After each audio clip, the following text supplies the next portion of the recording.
आणि सांगली जिल्ह्याच्या जनतेच्या मनातला खासदार आपला खासदार चंद्रहार दादा पाटील बोलतायत। एकदा जोरदार टाळी चंद्रहार दादांसाठी। पैलवान सांगलीच्या मातीत नतमस्तक झाला आपल्या सर्वांच्या स्वाभिमानासाठी लाल मातीच्या भविष्यासाठी बोलतायत चंद्रहार दादा पाटील।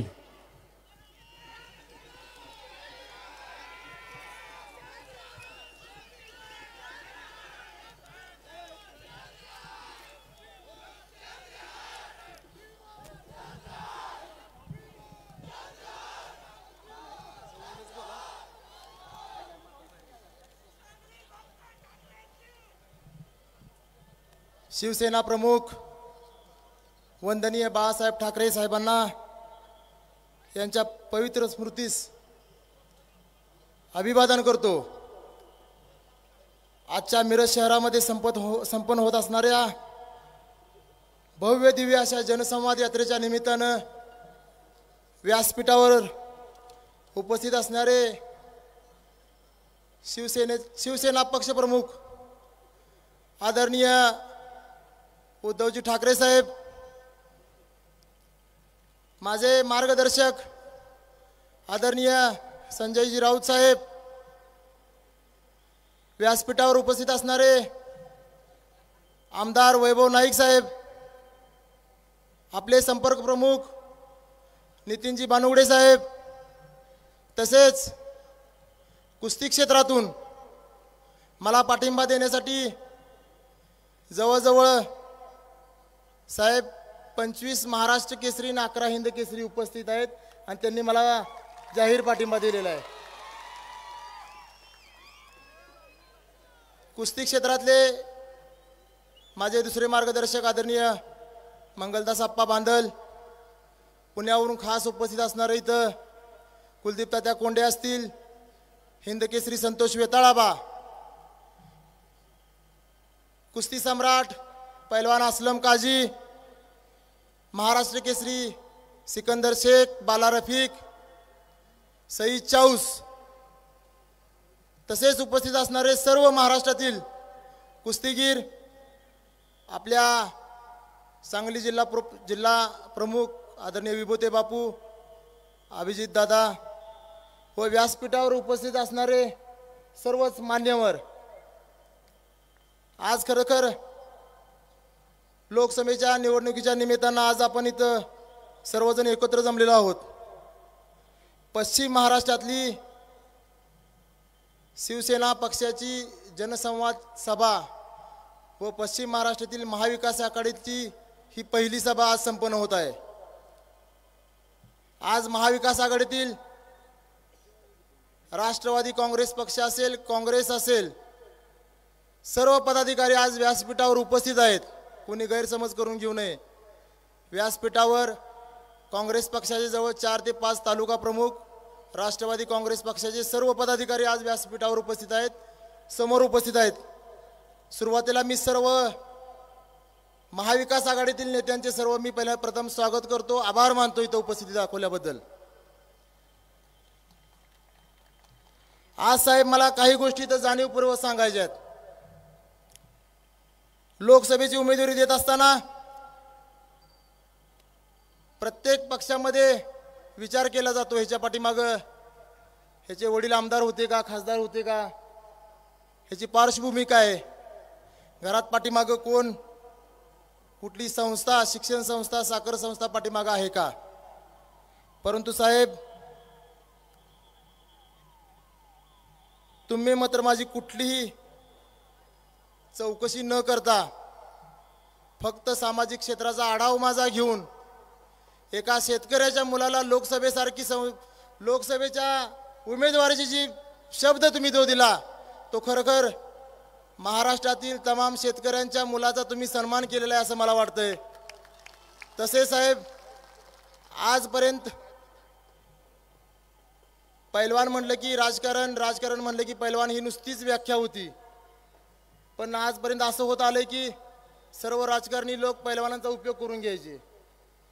पण आज साहेब तुम्ही जे धाडस दाखवले की देशातल्या सर्वात मोठ्या संसदेत पाठवण्याचे जे धाडस तुम्ही केलं एका पैलवानाला, तुम्ही संपूर्ण महाराष्ट्रातील सर्व पैलवानांचा एक प्रकारचा सन्मान केलेला आहे मला उमेदवारी देऊन, असं मला वाटतंय. तसेच साहेब, परवा मी आपल्या उपस्थितीमध्ये मातोश्रीवरती जाहीर प्रवेश केला. आज मी अभिमानाने सांगतो साहेब की माझ्या सांगली जिल्ह्यासाठी मी रक्ताचं पाणी करून 28 वर्षानंतर सांगली जिल्ह्याला महाराष्ट्र केसरीची गदा मिळवून दिलेली आहे. महाराष्ट्रामध्ये डबल महाराष्ट्र केसरी होण्याचा मान ह्या सांगली जिल्ह्याला मी 35 वर्षानंतर मी तो मान मिळवून दिलेला आहे. आणि इतिहासामध्ये पहिल्यांदा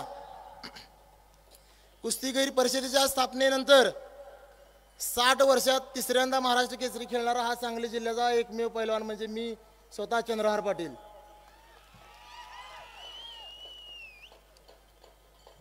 आजपर्यंत जे काही केलं साहेब ते मी माझ्या सांगली जिल्ह्यासाठी केलं. जे केलं ते छाती ठोकपणे केलं.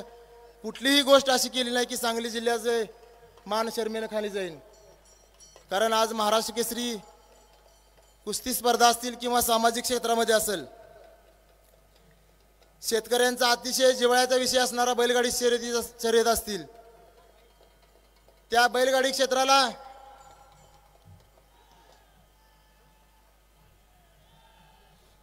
गोवंश संवर्धन म्हणून तो आम्ही एक फाउंडेशन मार्फत जो एक विषय हातात घेतला आणि खरोखर शेतकऱ्याचा आवडीचा आणि जिव्हाळ्याचा विषय असणाऱ्या बैलगाडी क्षेत्राची एक उंची वाढवण्याचं आम्ही काम केलं आणि ते खरोखर यशस्वीरित्या पार पडलं. भारतातील सर्वात मोठ्या बैलगाडी स्पर्धा 2 वेळा आम्ही सांगली जिल्ह्यामध्ये भरवल्या आमच्या फाउंडेशन मार्फत. तसेच साहेब, अनेक पक्षांनी, अनेक नेत्यांनी अनेक प्रकारच्या यात्रा काढल्या. राजकारण डोळ्यासमोर ठेवून असेल किंवा अनेक कुठली स्वार्थ डोळ्यासमोर ठेवून असेल, पण जनतेच्या गरज ओळखून आज आमच्या फाउंडेशन मार्फत साहेब मी जय हिंद महारक्तदान हा यात्रा हा उपक्रम आमच्या सांगली जिल्ह्यामध्ये राबवला. भारतासाठी व भारतीय सेनेसाठी 1 लाख जणांचं रक्त गोळा करायचं आणि ते भारतीय सेनेवर रक्षण करणाऱ्या सीमेवरील जवानांना पाठवायचं. अशा पद्धतीचा एक उपक्रम आमच्या फाउंडेशनच्या मार्फत करण्याचा प्रयत्न करत आहोत साहेब आम्ही.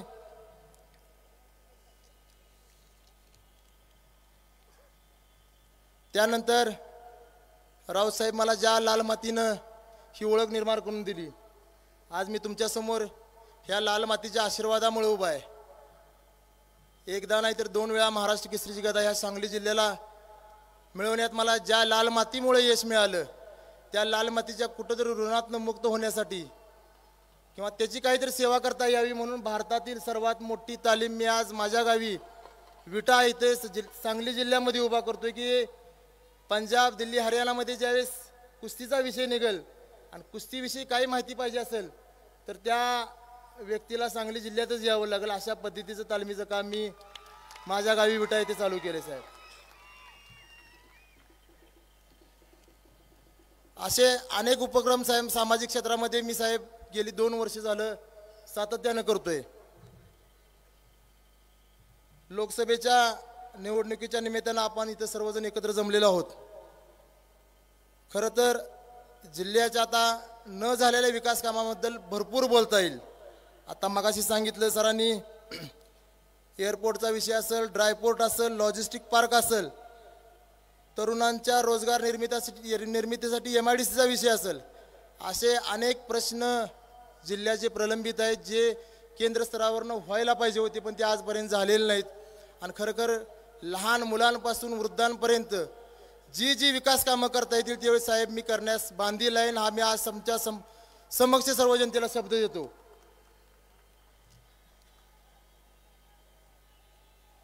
आज साहेब एक विषय घ्यायचा झाला, आज एक साधा विषय घ्यायचा झाला तर आज मिरजला साहेब तुम्हाला सभेला यायचं होतं पण तुम्हाला उतरावं लागलं कोल्हापूर एअरपोर्टला. 1980च्या दशकामध्ये सांगली शेजारी कोल्हापूर गाव असणाऱ्या 80च्या दशकामध्ये एअरपोर्ट होतं ती आजही आहे. 80च्या दशकामध्ये इथं स्वर्गीय इंदिराजी गांधी साहेब यांचं विमान उतरलेलं होतं, यशवंतराव चव्हाण साहेबांचं विमान इथं उतरलं होतं. पण नंतरच्या काही वर्षामध्ये त्याच्याकडं ते दुर्लक्षित असल्यामुळं त्याचा पाठपुरावा न केल्यामुळे ते आज एअरपोर्ट बंद आहे. सांगली जिल्ह्याच्या जनतेला प्रश्न पडलेला आहे. आज सांगली जिल्ह्याचं जर बघितलं आपण, शेजारी कोल्हापूर जिल्हा आहे, कोल्हापूर जिल्ह्यामध्ये एअरपोर्ट आहे. सातारा जिल्ह्याचा विचार केला तर कराडला एअरपोर्ट आहे, सोलापूरला एअरपोर्ट आहे, आणि आपल्या कर्नाटक राज्यातला बेळगाव जिल्हा असेल, बेळगाव जिल्ह्यात सुद्धा एअरपोर्ट आहे. फक्त चारी बाजूने एअरपोर्ट आहे, सांगली जिल्ह्यातच एअरपोर्ट नाही साहेब. मी आज तुमच्या साक्षीनं साहेब एक शब्द देऊ इच्छितो सर्व जनतेला, कारण आज सांगली जिल्हा सेंटर लाईन चारही बाजूने 4 जिल्ह्यात आणि प्रत्येक जिल्ह्यात एअरपोर्ट आहे, फक्त सांगली जिल्ह्यामध्ये एअरपोर्ट नाही. लोकसभा निवडणूक संपल्यानंतर खासदार म्हणून ज्यावेळेस मी निवडून येईन, 2029 साली ज्यावेळी परत माझ्या उमेदवारीची जी सभा इथं होईल, त्यावेळी तुमचं विमान कोल्हापूरला नाही तर कोल्हापूरला तुमचं स्वागत होईल, एवढंच मी त्या ठिकाणी आपल्या माध्यमातून सर्व जनतेला शब्द देतो.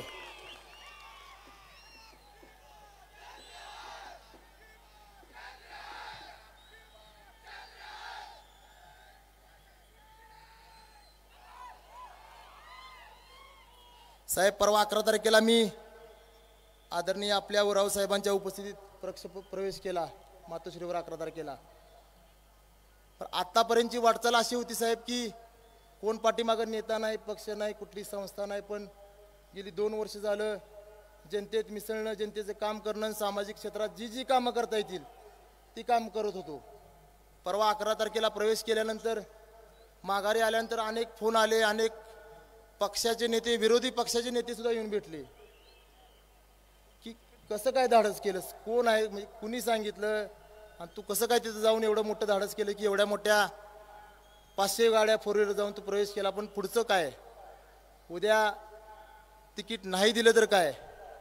हे त्यांना छाती ठोकपणे एकच सांगितलं, काही जरी झालं मातोश्री या मंदिरामध्ये मला शब्द मिळाला आहे, तो शब्द पाठीमागं जाणार नाही याची खात्री अख्ख्या महाराष्ट्राला आहे. त्यामुळे तुम्ही माझी काळजी करू नका. माझं काय होईल, चांगलं होईल, वाईट होईल, आदरणीय उद्धव साहेब माझ्या पाठीशी ठामपणे उभे आहेत, त्यामुळे त्याची काळजी कुणीही करायची गरज नाही.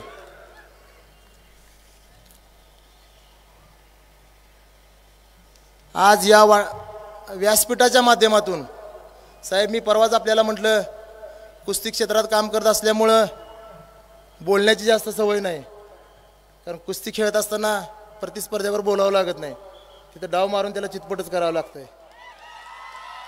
तरी सुद्धा आज 1-2 वर्षाच्या काळात थोडं थोडं जमायला लागले.